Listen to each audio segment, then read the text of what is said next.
Now that we've talked a little bit about the basic operation of the system, I'd like to take a minute or two to explain how the actual technical operation of the system works. Basically, as I mentioned, this is an RF-based system that takes infrared signals and converts it to RF. We need the ability to have separate channels so that if, for example, you were at an RV rally and there were a number of motorhomes in the same area that had this system, that one person wouldn't be controlling the next person's equipment. So we have different RF channels that every motorhome would operate on.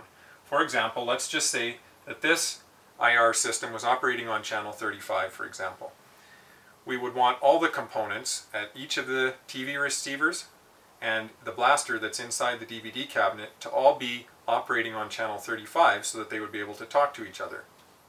So typically, when the coach is delivered from the factory, all of the IR repeater components in the coach should already be operating on the same channel. This means that you wouldn't need, under normal circumstances, to have to worry about programming or pairing up the devices within the motorhome. They would already be operating on the same channel. However, if the need should arise for you to add one of the IR repeater components to a coach or replace one of the IR repeater components, it would be necessary to have this new device paired up or added to the system so that it's on the same channel as the other components that were already in the coach. It's actually a very simple procedure to pair up or add in the new device, and I'll take a minute just to explain how to do this.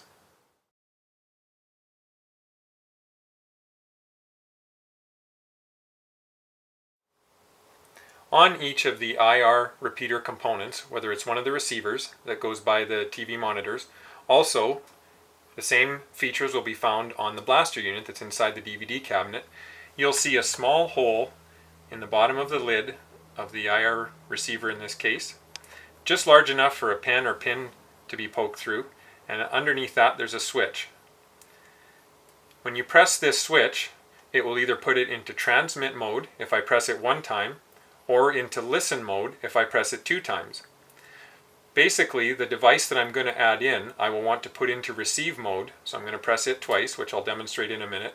But in this case, because this is one of the devices that already existed in the coach, I'm going to put it into transmit mode so that it will broadcast, let's say, channel 35. So I'm going to press the button one time, and you'll notice the red LED on this device begins to flash slowly about once per second. So while I have one of the original devices in transmit mode, I'm going to take one of the new devices and put it into listen mode so it listens and picks up the channel that's being transmitted from the original device. To do that, I'm going to go to that same little programming button, and I'm going to press it twice, quite quickly. 1, 2, just like that, and you'll notice now that the red LED is blinking twice as fast, actually twice per second. This means that it's now in listening mode, and it's going to start at the channel that it was on. From the factory default, it's typically 1 when it ships from Spyder controls, and it will continue to increment up through the channel range 1 channel per second until it hits the channel that's being broadcasted from the original device. And so you'll notice that the LED will just continue to flash like that.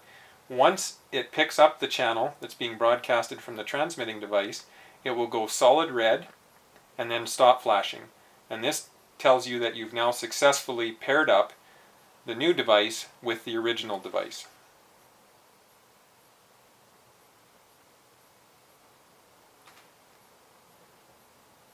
There, you notice that the LED went solid red for about 1 second and then stopped flashing altogether. So now that confirms that it has picked up the signal that was being broadcasted from the original device and now remembered and memorized that channel, let's say 35, and it will permanently retain that channel in its memory.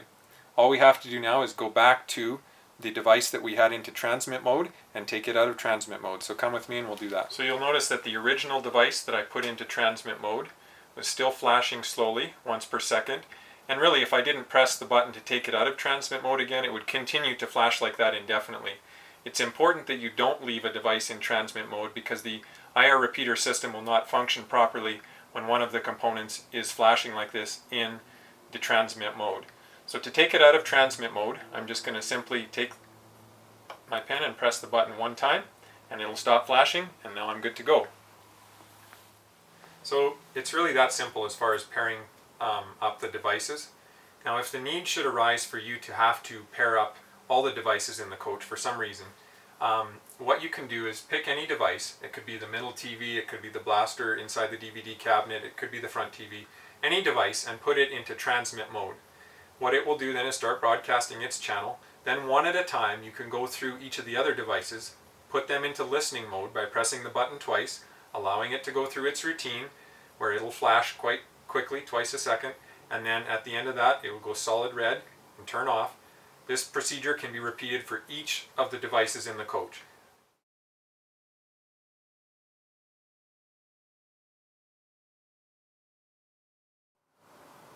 So we've talked about the devices in the coach all being on the same channel, and this is typical, but there is sometimes where you'd need to either change a channel. Let's say you have a rally and you have two people parked beside each other and they're on the same channel by chance, or maybe you're doing the dual satellite receiver system that I talked about and you need to have two systems on two different channels. We have the ability for you to be able to, in coach, change the channel.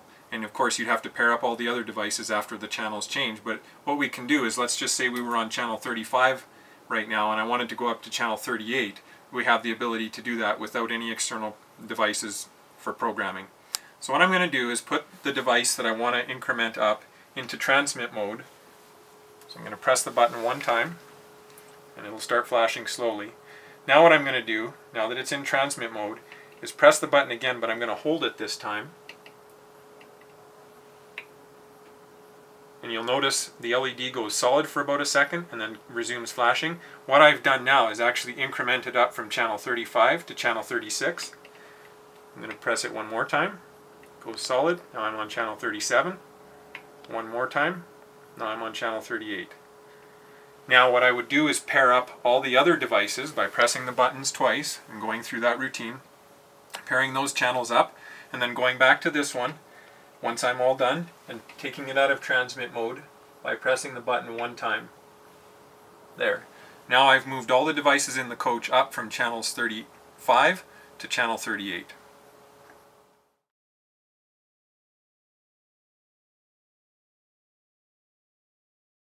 So in the mid-2014 model year, Tiffin introduced a Cat6 HDMI splitter system. And this did cause some issues with the IR repeater system, particularly with the blaster that's located inside the DVD cabinet here. So you can just see the actual Cat6 splitters here. It says right on the top of the box, 1x8 HDMI splitter, and then over single Cat6 cable. And there's actually two of those boxes there. When the IR blaster was mounted on the cabinet divider that was just on the other side of these Cat6 splitters, it caused a bit of an RF interference issue due to RF noise that was being emitted from these Cat6 splitters. So this was something that was relocated. So you'll notice now the IR blasters are located now at the opposite side of the cabinet, as far away from the Cat6 splitters as possible.